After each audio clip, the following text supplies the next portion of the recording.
ఏ link లొక్కలేదు. అంటే ఎవరు ఏం పంపించినా కానీ దాన్ని యాక్సెప్ట్ చేయలేదు. మనంతట మనంగా ఎవరికి డబ్బులు పంపలేదు. కానీ ఫోన్లో ఉన్న డబ్బులు అంటే ఫోన్లో యాప్స్ ఉంటాయి కదండి, బ్యాంకింగ్ కానీ, ఫోన్పే కానీ, యూపీఐ, మొత్తం డబ్బంతా కూడా ఖాళీ అయిపోతుంది. కారణం ఏంటి అంటే ఈ మధ్య కాలంలో ఒక రిపోర్ట్ వచ్చిందండి. ఒక ఫేమస్ రీసెర్చ్ ఆర్గనైజేషన్ చెప్పింది.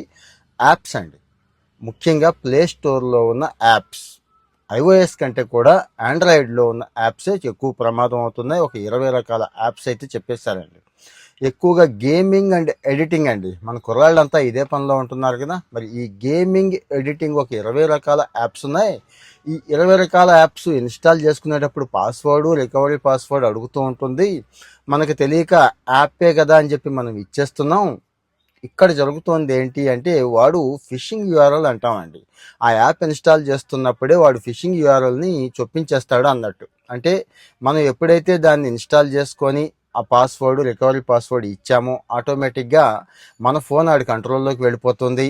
మొత్తం కూడా అంత యాక్సెస్ అంటే వాడికి ఏం కావాలి, మన ఇన్ఫర్మేషన్ ఎలాగో ఏం చేసుకోలేరు. కానీ ఫైనాన్షియల్ ఇన్ఫర్మేషను, బ్యాంకింగ్ రిలేటెడ్ మొత్తం కూడా లాగేస్తారు కదండి. అలా లాగేస్తున్నారు ఈ మధ్యకాలంలో.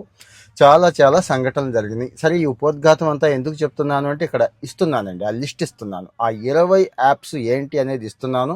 ఒకసారి దయచేసి చెక్ చేసుకోండి. మళ్ళీ చెప్తున్నాను, ఎక్కువ ఆండ్రాయిడ్ అండి.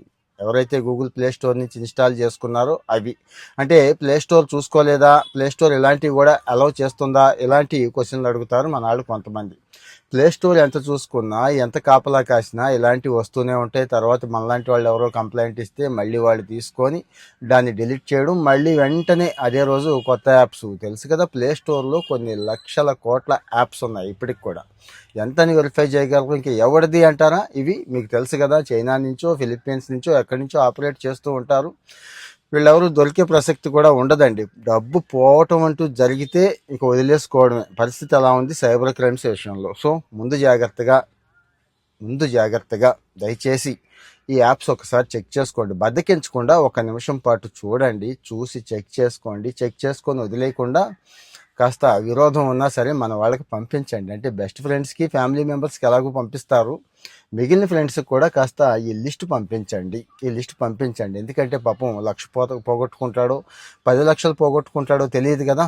అదే పాపం అన్ఇన్స్టాల్ చేసేసుకుంటే, ఒకవేళ యాప్ ఉంటే ఖచ్చితంగా గేమింగ్ యాప్లు బాగా డౌన్లోడ్ చేస్తున్నారు మన వాళ్ళందరూ కూడా. అది ఏ గేమింగ్ యాప్ కూడా తెలియదు. అలాగే ఎడిటింగ్, పాపం మన వాళ్ళు ఉన్నారు కదా, కంటెంట్ క్రియేటర్లు, ఇన్ఫ్లుయెన్సర్లు, వీళ్ళేమో ఎడిటింగ్, మామూలు వాళ్ళు కూడా ఎడిటింగ్ వాడుతున్నారు. సో ఇలాంటి మంచి ఇన్ఫర్మేషన్ కోసం ఫాలో అవుతూ ఉండండి. ముఖ్యంగా షేర్ చేయండి మన వాళ్ళకి.